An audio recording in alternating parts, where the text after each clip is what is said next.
turgan joy rasadxonani ichkari qismida turibmiz. Mana tashqaridan kelishda ko'rgan bo'lsangiz kerak, poydevorlardan o'zi ma'lum. Rasadxona doira shaklida bino bo'lgan. Eni 46 metr, balandligi 30 metr baland bino bo'lgan. Binoning ichida mana yoysimon uskuna, buni davomi 33 metr yuqori chiqib ketgan, saqlanib qolgani 31 metr, 64 metr bo'lib, o'shanda bu doiraning choragini tashkil qilgan. Tomdagi tuynukkacha 41 metr bo'lgan, bu hozir 11 metr, yana 30 metrlik doirasimon bino buzdirilgan. Markazdan Ulug'bergan, ikki chekkasidan shogirdlari Ali Qushchi, bir jandi kabi Miram Chalabi kabi shogirdlari yurib, maxsus uskunani yurgizib turgan. Va o'rtadan Ulug'bek yurib 1018 ta yulduzni xaritasini tuzgan, koordinatasini tuzgan. Mana o'ng qo'l tomonda 72 santimetrda arab alifbosi abjad yozuvi bilan darajalar yozib olgan. 1 daraja 1 gradusda Ulug'bek xatoga yo'l qo'yganlarda edi, misol uchun karvonlar, dengizlarda kemalar misol uchun yoki namozxon qibladan 111 kilometr adashib ketishi mumkin edi. Aniq yulduzlar xaritasi koordinatasi tuzgan. Bu hozir mana telefonlarda GPS navigatsiya dedi. Mana Ulug'bek zamoni navigatsiyasi deb aytish mumkin bo'ladi. Lekin Ulug'bek o'ldirilgandan keyin rasadxona taqdiri ham fojiali tugagan, buzdirilgan. Va 1908-yilda bir samarqandlik bir olim Abu Said Maxtum degan kishi bir Vyatkin degan arxeologga vaqfnoma degan bir hujjatni bergandan keyin qazsa rasadxona tagi topiladi. Usti esa 1915-yilda shu joyni bir saqlash uchun yopib berilgan. Savollar bo'lsa marhamat.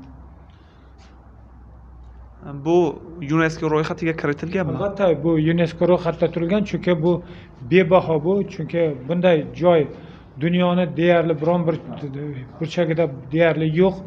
Aytish mumkin, masalan, Hindistonda bor, lekin u Temuriylardan keyin Boburiylar davrida qurilgan. Lekin bunaqa uzunlikdagi bu 31 metr saqlanib turibdi. Bunday katta hali kvadrant uskunani bunaqa qoldiqlari misol uchun dunyoning biron bir burchagida topish mumkin, topish iloji yo'q. Chunki bu Ulug'bek hisobi, bu Ulug'bek davri bizgacha yagona bir nusxa hisoblanadi. Va albatta UNESCO nazoratda turibdi bu. Shunday savollar bo'lsa marhamat. Nechta davlatda shunaqa observatoriyalar qurilgan? Shu haqida ham ayta olasizmi? Endi bugungi kungacha u deyarli barcha davlatlarda rasadxonalar, observatoriyalar bor. Bizda o'zimizda mana Qashqadaryoda bor, misol Farg'ona vodiysidagi universitetlarni, Samarqandda ham qurilgan universitetlarda. Lekin Ulug'bek zamoni undan oldin ham misol uchun bizlarda hali Xorazmda bo'lgan rasadxona bo'lgan. Hozir biz Jizzax hali viloyatda bo'lgan misol uchun bu eramizdan avval yoki bo'lmasa agar Umar Xayyom shug'ullangan masalan Elxoniy rasadxonasini aytish mumkin bo'ladi. Boburiylar hali qurdirgan rasadxona. Bunaqa rasadxonalar albatta ko'p bo'lgan, lekin Ulug'bekday mana bunaqa katta uskuna bizgacha saqlanib qolgani deyarli yo'q. Rasadxonaning asosiy vazifasi nimada bo'lgan? Rasadxona asosiy vazifasi yulduzlar ilmi bilan shug'ullanish, koordinatlarni aniqlash va bo'lsa agar hali yo'l xaritalar tuzish, misol uchun geodeziya bilan shug'ullanish yoki aytish mumkin astrologiya bilan shug'ullangan Ulug'bek, matematika bilan shug'ullangan. Ulug'bekda Zeji Jaddi Ko'ragoni kitoblarning o'zi 4 qismga bo'lingan va uning 4-qismi astrologiya bilan nihoyalangan.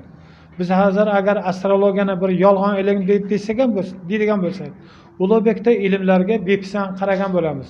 Shuning uchun bo'lsa agar biz fikrlarimizda endi isloh qilish zamoni keldi. Endi biz Sovet davrida yashamayapmiz. Biz mustaqil davlatdamiz. Ulug'bekda ilmiy meroslarni to'laqonli o'rganishimiz kerak bo'ladi. Ana shunday. Uni ayrimlarni yolg'onga, yo ilmlarni rostga chiqarib, o'zimizcha hukm chiqarishga haqqimiz yo'q uni. Ana shunday. Qachon UNESCO ro'yxatiga kiritilgani haqida ham ayta olasizmi? Ma'lumot yo'qmi?